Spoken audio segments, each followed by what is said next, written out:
Perwakilan, pemerhati, tuan-tuan dan puan-puan dirahmati Allah sekalian.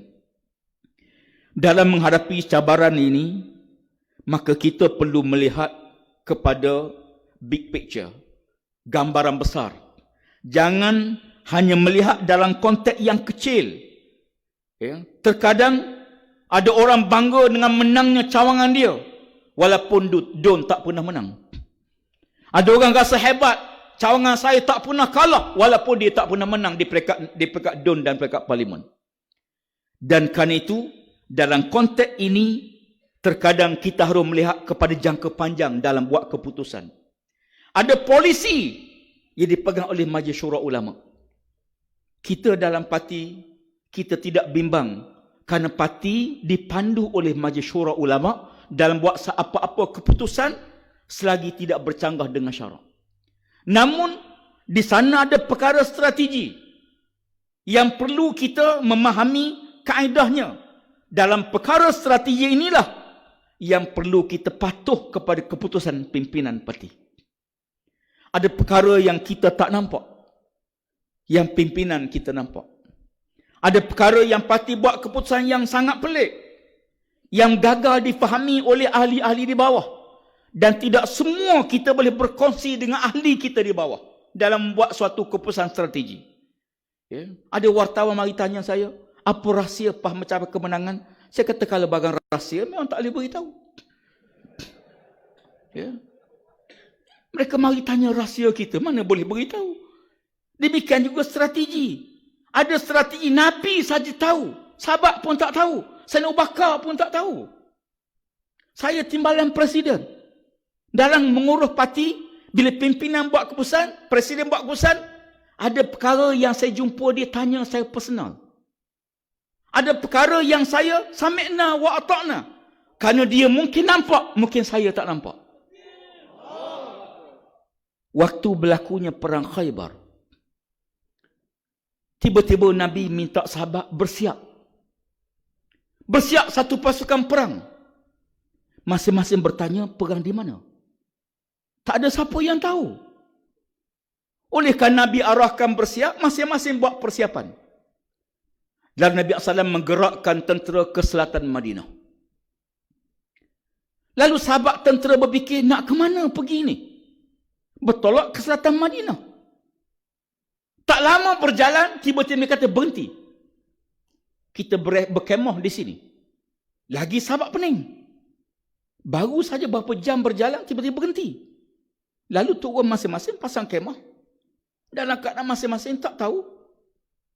Tanya sahabat-sahabat utama, tak tahu. Tengah malam, tiba-tiba dia kata bersiap. Kita bertolak sekarang. Tengah malam. Lalu sahabat bangun bersiap, patah balik bergerak ke utara Madinah.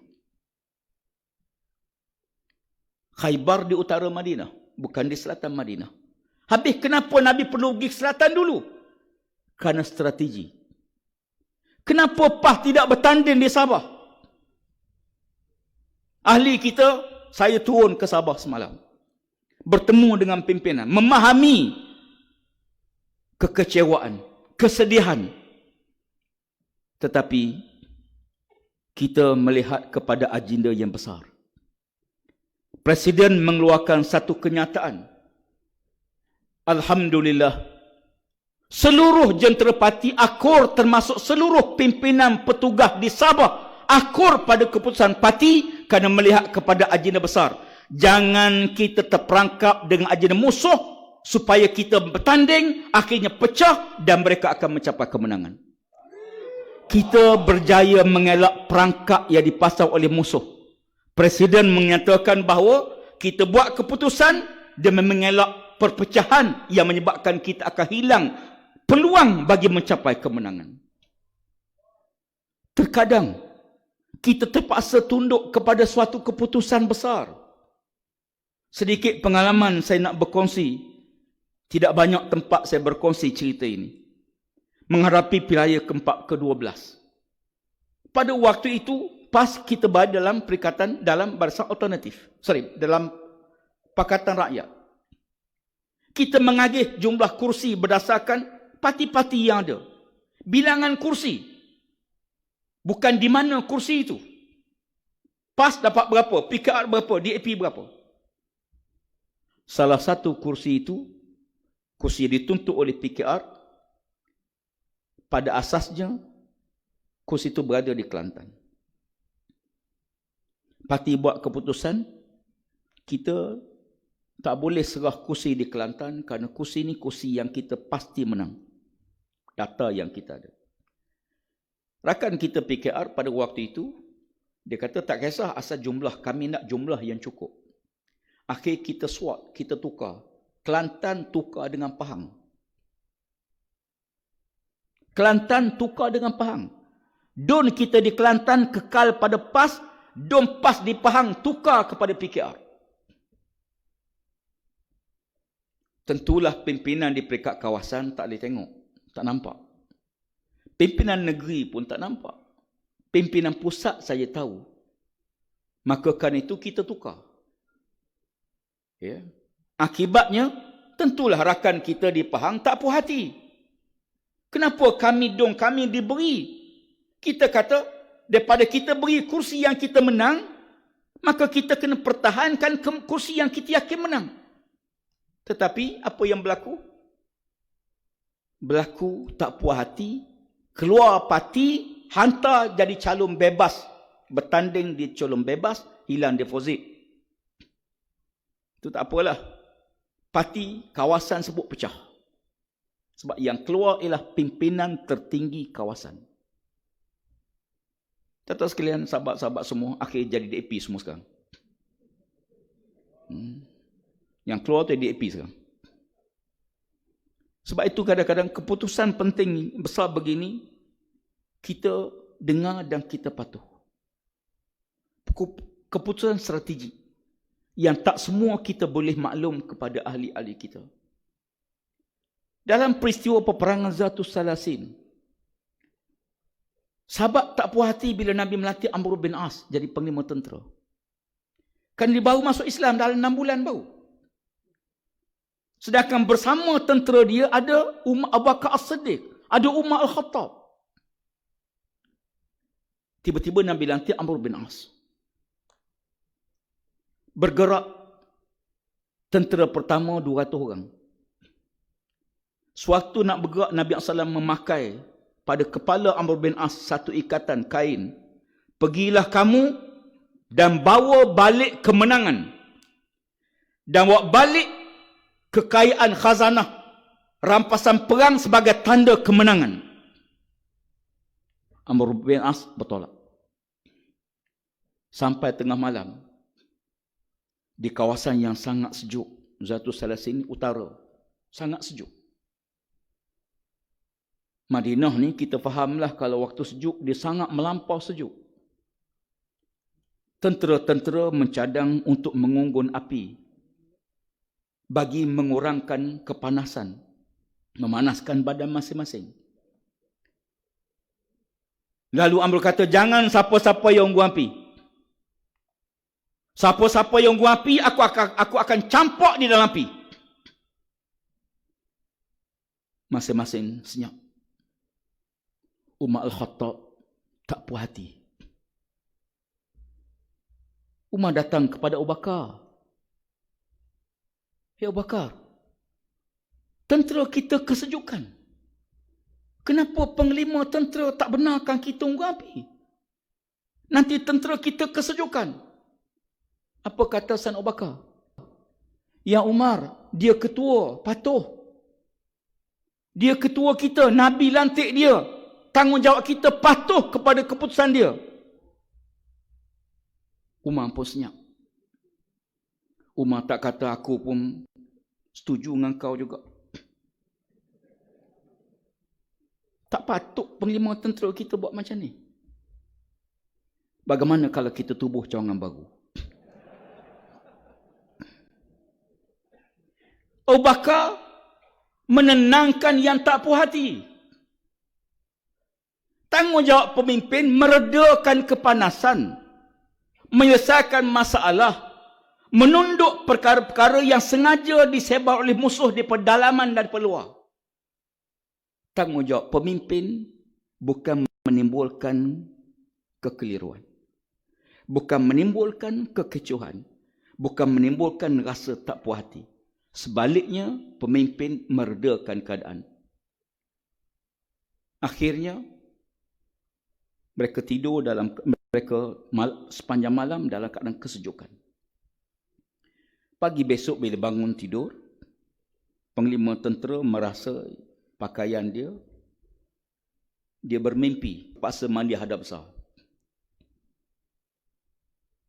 Dia bawa kepadanya air. Dimasukkan tangan dia, sejuk sangat. Lalu dia bertayamum. Dia tidak mandi hadap besar. Sahabat-sahabat rasa, kenapa tak mandi air ada? Tayamum bila tak ada air. Ni air ada. Kenapa bertayamum? Apakah kata dia ketua kita? Sampai waktu sembahyang subuh, dia menjadi imam sembahyang subuh. Makmum masing-masing kata, mana boleh tayamum jadi imam? Kita berwuduk. Dan kita belajar kaedah fiqh. Kalau dia yang berwuduk, dia bertayamum, yang berwuduk tu jadi imam. Tapi dia imam. Mereka mengadu, ya Bakar pasal apa? Bakar dia ketua kita. Patuh. Besok berlaku peperangan. Alhamdulillah. Serangan kali pertama di waktu musuh belum bersedia, menyebabkan musuh bertempiaran lagi. Dan sebahagian harta rampasan perang dapat dirampas. Sebahagian tentera mengejar musuh. Dan musuh lari ke suatu jalan. Ya. Tiba-tiba Amr bin As kata, berhenti. Berhenti semua. Mari kita balik ke Madinah. Keputusan yang sangat tidak disetujui oleh sebahagian besar tentera Islam. Kenapa kita tak teruskan serangan? Kalau kita terus, kita pasti mencapai kemenangan besar, kata mereka. Kata Amr, tidak. Berhenti. Mari kita balik ke Madinah. Ada orang tanya, kenapa PAS tak letak dia calon di Sabah? Letak dia 10. Ini kekuatan parti kita. Syiar kena ada. Bendera PAS kena naik. Walaupun hilang deposit. Saya kata, patuh sebab dia presiden kita. Tuan-tuan, balik ke Madinah, sahabat-sahabat tu berjumpa Nabi SAW. Ya Rasulullah, kami tak puas hati panglima tentera dengan 2-3 perkara ni. Nabi panggil Amr bin As. Pertama, kenapa kamu tak benarkan tentera unggun api? Sedangkan kamu tahu tentera dalam kesejukan. Dia kata, ya Rasulullah, aku tahu geografi tempat medan perang Zatus Salasin. Kita berada satu bukit, ya Rasulullah. Musuh kita berada di bukit sana. Kalau kita unggun api, musuh tahu di mana kita berada dan musuh tahu berapa ramai jumlah tentera kita. Sebab itu aku tak benarkan unggun api supaya musuh tak tahu kehadiran kita. Kata orang Kedah, awak tak beritahu.